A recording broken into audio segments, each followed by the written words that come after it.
मैं भारत को भारतीयता की मान्यता के आधार पर फिर से खड़ा करना चाहता हूं, उस काम में लगा हूं। हमारे अपने जीवन में विभिन्न तरह की जो बीमारियां आती हैं, जो रोग आते हैं, इन रोगों को ठीक करने के लिए हमारे स्वयं पाक घर में बहुत सारी औषधियां हैं जो संपूर्ण स्वदेशी हैं, निरापद हैं, उनका कोई साइड इफेक्ट्स नहीं है और बहुत सस्ती है। ऐसी कुछ स्वदेशी औषधियों के बारे में मैं आपको माहिती देने के लिए आया हूं। आपके पास अगर कागज और पेन हो तो आप जरूर निकाल लें और ये माहिती को लिख लें, क्योंकि ये जीवन पर्यंत आपके काम आएगी। मैं जो माहिती देने जा रहा हूं आपको, वो भारत देश की आयुर्वेद चिकित्सा की जो पद्धत है, हजारों वर्ष पुरानी, उस आयुर्वेदिक चिकित्सा पद्धति के जो बड़े विशेषज्ञ रहे हैं, उनके द्वारा जो शोध की गई है, रिसर्च की गई है, अनुसंधान किया गया है, ऐसी माहिती मैं देने वाला हूं। हमारे भारत देश की जो आयुर्वेद चिकित्सा है, स्वदेशी चिकित्सा, हजारों वर्ष पुरानी है। इस चिकित्सा में हजारों साल से बहुत बड़े बड़े चिकित्सकों ने, विशेषज्ञों ने, तज्ञ लोगों ने काम किया है। ऐसे एक महान व्यक्ति हुए हैं जिनका नाम महर्षि बाघभट्ट, जो आज से लगभग 3500 वर्ष पहले हुए। उन्होंने आयुर्वेद चिकित्सा में एक शास्त्र लिखा, एक पुस्तक लिखी। वो संस्कृत भाषा में है। उस पुस्तक का नाम है अष्टांग हृदयम। बाद में इसी पुस्तक का दूसरा भाग लिखा गया, वो है अष्टांग संग्रहम। ये दो पुस्तकें 3500 साल पहले भारत के आयुर्वेद चिकित्सा के विशेषज्ञ महर्षि बाघभट्ट की हैं। उन्होंने इन दोनों पुस्तकों में 7000 सूत्र लिखे हैं संस्कृत भाषा में, और वो सारे के सारे सूत्र इस बात के लिए हैं कि व्यक्ति को अपने जीवन में निरोगी होने के लिए, स्वस्थ होने के लिए क्या करना चाहिए, और व्यक्ति को अपने जीवन में स्वस्थ होने के लिए, निरोगी होने के लिए क्या नहीं करना चाहिए। हम क्या करें स्वस्थ रहने के लिए, निरोगी होने के लिए, और क्या ना करें अपने जीवन में। यही दो माहिती के आधार पर मैं आपसे बात करूंगा। इन दोनों पुस्तकों में 7000 सूत्र हैं। मैं उसमें से आपको मात्र 10 सूत्र बताऊंगा, क्योंकि 7000 सूत्रों को बताने के लिए 20 से 25 दिवस का समय लगता है, और मेरे पास 1 घंटे 20 मिनट का समय है। इसमें मैं लगभग 10 सूत्र आपको बताऊंगा, और ये सारे के सारे सूत्र जिनको मैं आपसे बताने जा रहा हूं, मैंने स्वयं अपने जीवन में उनका पालन किया है, और उसका इतना लाभ मुझे हुआ है, और मेरे बहुत सारे सहयोगियों ने उनका पिछले कई वर्षों से पालन किया है, उनको भी बहुत लाभ हुआ है। और पिछले 12-13 वर्षों में मैंने हजारों लोगों को ये सूत्र बताए हैं। भारत के गांव-गांव में जाकर 10,000 से ज्यादा मैंने सभाएं की हैं इस माहिती को फैलाने के लिए, और हिंदुस्तान के लाखों लोगों को इससे बहुत लाभ मिला है। आपको भी मिलेगा, ऐसी मेरी पूरी विश्वास है। जो सूत्र मैं कहने जा रहा हूं वो संस्कृत के हैं, मैं सीधे हिंदी में कहूंगा ताकि समय बचे। और आपसे फिर से विनती है कि अगर कागज और पेन है तो आप जरूर लिख लीजिए, डायरी आपके पास है तो जरूर लिख लीजिए, क्योंकि इनको बताने के लिए दोबारा कौन आएगा मालूम नहीं है। हमारे जीवन में बीमारियां जो आती हैं, रोग जो आते हैं, वो क्यों आते हैं? आयुर्वेद की उनकी अपनी परिभाषा है, और परिभाषा ये है कि शरीर में 3 तरह के कषाय होते हैं, या 3 तरह के दोष होते हैं। एक है वात, दूसरा है पित्त, तीसरा है कफ। आयुर्वेद में यह कहा गया कि वात, पित्त, कफ अगर ये संतुलित रहें तो व्यक्ति जीवन भर निरोगी होता है। इसी के आगे कहा गया कि अगर वात पित्त कफ बिगड़ जाएं, असंतुलित हो जाएं, तो व्यक्ति जीवन भर रोगी रहता है। तो हमें हमारे जीवन में एक ही प्रयास करना चाहिए निरोगी होने के लिए, स्वस्थ होने के लिए, कि हम हमारे वात पित्त कफ तीनों को संतुलित रखें। अब वात पित्त कफ संतुलित कैसे रहते हैं हमारे शरीर में, इसी के लिए 10 सूत्र हैं। उसमें से सबसे पहला सूत्र है, जीवन भर आपको स्वस्थ रहना है, निरोगी रहना है, वात पित्त कफ को संतुलित रखना है, तो सबसे पहला सूत्र है, भोजन के बाद, खाना खाने के बाद, जेवण नंतर पानी नहीं पीना। यह पहला सूत्र है। भोजन के बाद, खाना खाने के बाद पानी नहीं पीना। जीवन पर्यंत अगर आप निरोगी रहना चाहते हैं तो उसके लिए यह सूत्र है। अब आप कहेंगे ये तो बिल्कुल उल्टी बात है, हम तो सब खाना खाने के बाद, भोजन के बाद पानी ही पीते हैं, लोटे पर लोटा पीते हैं। कई लोग तो भोजन से जास्ती पानी पीते। और आयुर्वेद का सूत्र कहता है जेवण नंतर पानी नहीं पीने का है। क्या कारण है इसका, क्यों नहीं पीने का है? आपको जो मैं समझाना चाहता हूं वो ये कि आपका ये जो पूरा शरीर है, इस शरीर का सबसे महत्वपूर्ण भाग है आपका पोट।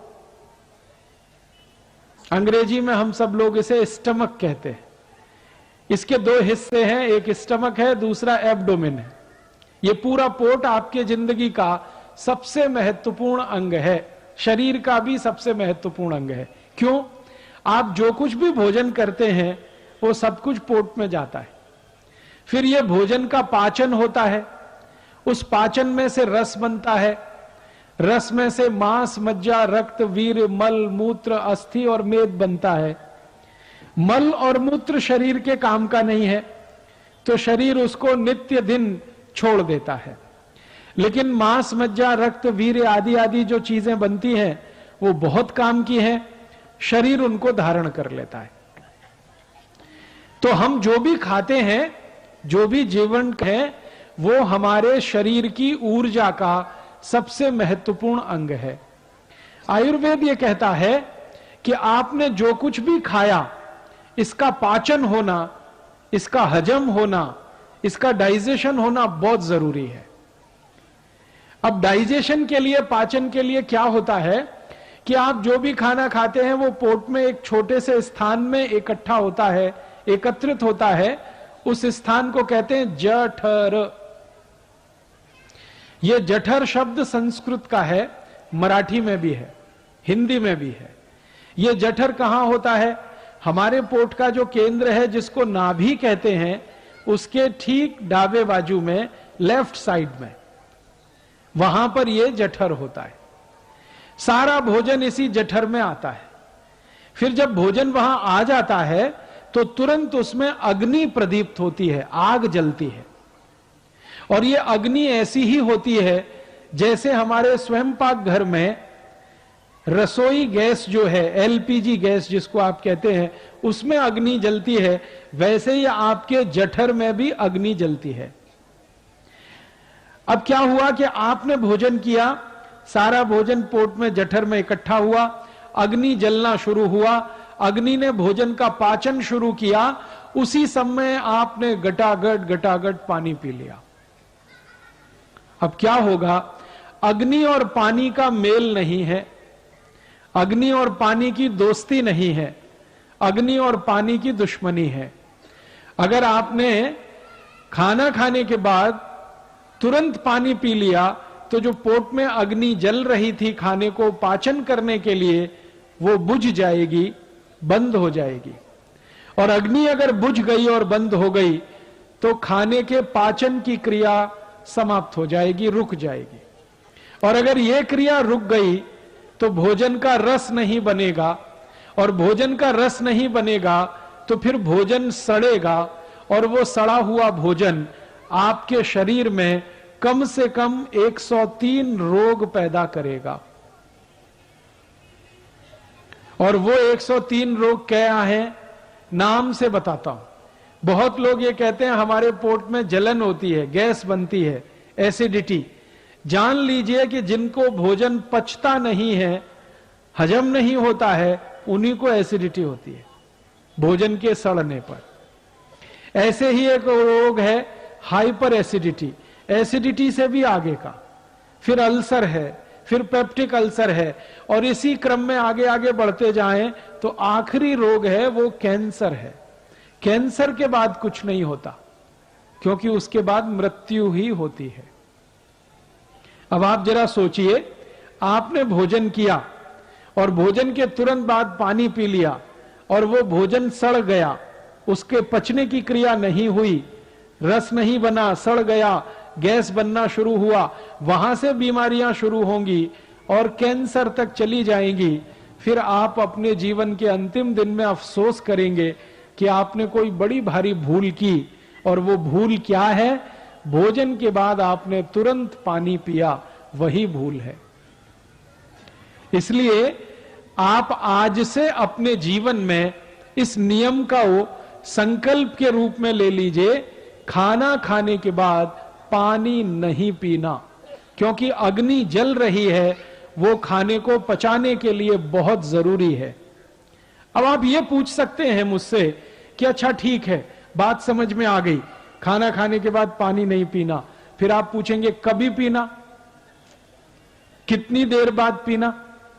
तो उसका उत्तर यह है कि आपके पोट में खाने के पचने की जो क्रिया है उसके 3 चरण होते हैं। पहला चरण, पहला स्टेज है, जो कुछ भी आपने खाया, सॉलिड और लिक्विड, ठोस और द्रव, ये एक दूसरे में मिलता है। यह क्रिया लगभग 1 से 1.5 घंटे तक चलती है। फिर उसके बाद क्या होता है? जो कुछ एक दूसरे में मिल गया वो खिचड़ी जैसा बन जाता है और उसमें से रस बनना शुरू होता है। जब किसी चीज में रस बनना शुरू होता है तभी पानी की जरूरत पड़ती है।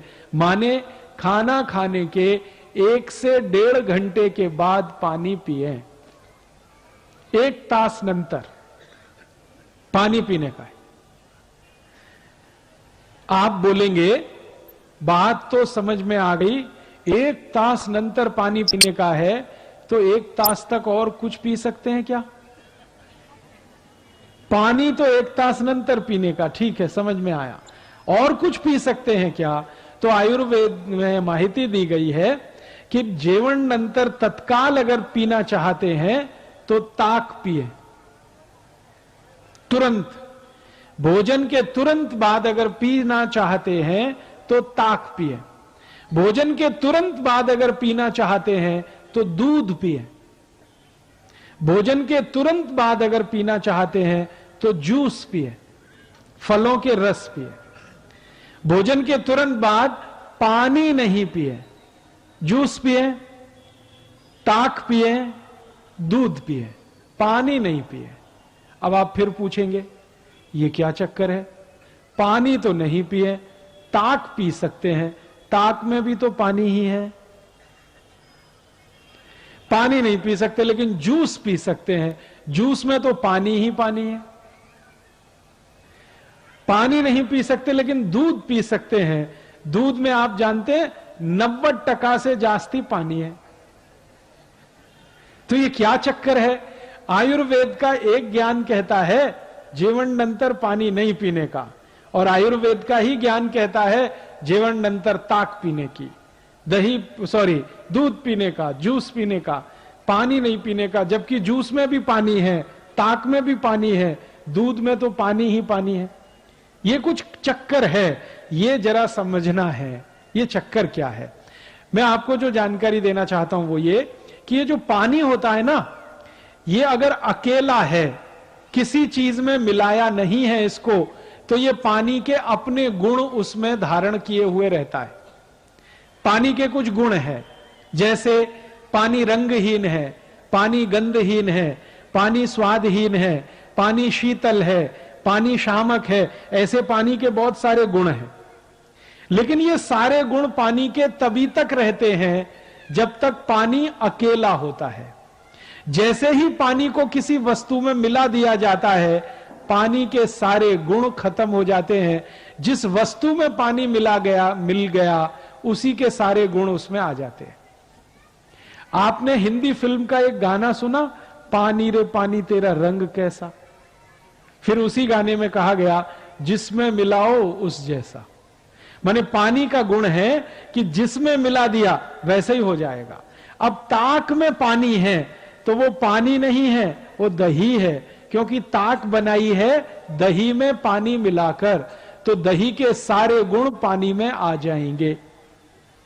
इसी तरह से दूध है, दूध में पानी मिला दिया है तो सारे गुण पानी में दूध के आ जाएंगे। इसी तरह जूस में अगर पानी मिल गया है तो फल के सारे गुण पानी में आ जाएंगे। इसलिए जूस पीने का, ताक पीने का, दूध पीने का नियम बताया गया, पानी नहीं पीना है। बात समझ में आ गई? आप कर सकते हैं, आज से ही इसको अपने जीवन में शुरू करिए। अभी इसमें एक और प्रश्न आप पूछेंगे। प्रश्न ये आएगा कि अच्छा ठीक है, जेवण नंतर तत्काल ताक पीने का, जेवण नंतर तत्काल दूध पीने का, जूस पीने का, पानी 1 तास नंतर पीने का, तो आप पूछेंगे जेवण पूर्व? नंतर तो समझ में आ गया, पूर्व? जेवण पूर्व पानी पी सकते हैं क्या? तो आयुर्वेद में उसके लिए कहा गया हां पी सकते हैं। जेवण पूर्व भरपूर पानी पी सकते हैं, लेकिन उसका समय निर्धारित है। जेवण पूर्व लगभग 48 मिनट पहले भरपेट पानी पी सकते हैं। अगर आपको 10 बजे जेवण करने का है, खाना खाने का है, 9:12 तक भरपेट पानी पी सकते हैं।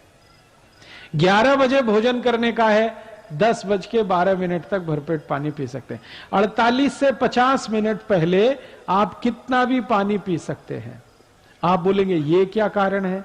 कारण ऐसा है कि जब आप पानी पीना शुरू करते हैं तो पानी आपके मुंह में होता हुआ, गले से उतरता हुआ, शरीर के अनेक अनेक अंगों में घूमता हुआ अंत में मूत्र पिंड में जाकर आता है। तो मुंह से पानी पीना शुरू करें और उसको मूत्र पिंड तक पहुंचने में, जगह जगह से घूमकर आने में 48 मिनट ही लगते हैं। इसलिए कहा गया जेवण पूर्व अगर पानी पीना है तो 48 मिनट पर पिए। जेवण नंतर पीना है 1 तास कम से कम, जास्ती से जास्ती 1.5 तास। अब आप आखिरी एक प्रश्न पूछेंगे, जेवण के मध्य में पानी पिए कि नहीं पिए? तो उसका भी उत्तर है, अगर आप भोजन कर रहे हैं और भोजन करने में 2 अन्न खा रहे हैं, 2 अन्न खा रहे हैं से मतलब ज्वारी की भाखरी खा रहे हैं और भात खा रहे हैं, ये 2 अन्न है। गेहूं का रोटी खा रहे हैं, चपाती खा रहे हैं और भात खा रहे हैं, ये 2 अन्न है। मक्की या बाजरी की रोटी खा रहे हैं, भात खा रहे हैं, ये 2 अन्न है। तो आयुर्वेद में कहा गया कि 2 अन्न का भोजन अगर आप करते हैं तो एक अन्न खाने के बाद दूसरा खाने के पहले जरूर पानी पिए, लेकिन थोड़ा सा पिए, 3-4 घूंट पिए, इससे जास्ती नहीं। अभी एक सूत्र पूरा हो गया, आपके समझ में आ गया? अगर किसी को नहीं आया हो तो हाथ उठा दे, मैं फिर समझाऊंगा। क्योंकि ये एक सूत्र अगर आपने समझ लिया, जीवन पर्यंत आपका वात, पित्त और कफ तीनों संतुलित हो जाएंगे और आपको कभी रोग ही नहीं आएगा, बीमार ही नहीं पड़ेंगे, हमेशा स्वस्थ रहेंगे। आप बोलेंगे इसका कुछ प्रमाण दो, तो मैं आपको प्रमाण देना चाहता हूं।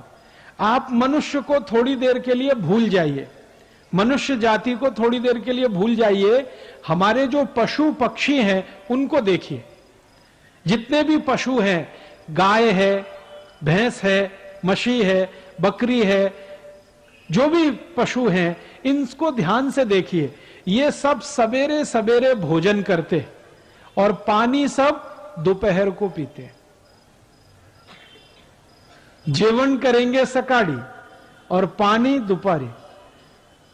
मेरा जन्म गांव में हुआ, मेरा परिवार शेतकरी परिवार है, मेरे घर में गाय है, बचपन से मैंने गाय को देखा है।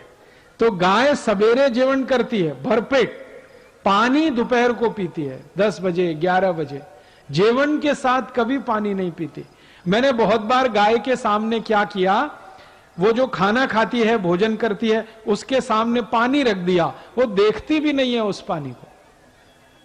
पहले भरपेट खाना खाती है, फिर आराम से बैठ जाती है, फिर जुगाली करती है, फिर 2-3 तास नंतर पानी पीती है। इसलिए किसी गाय को डायबिटीज नहीं होती।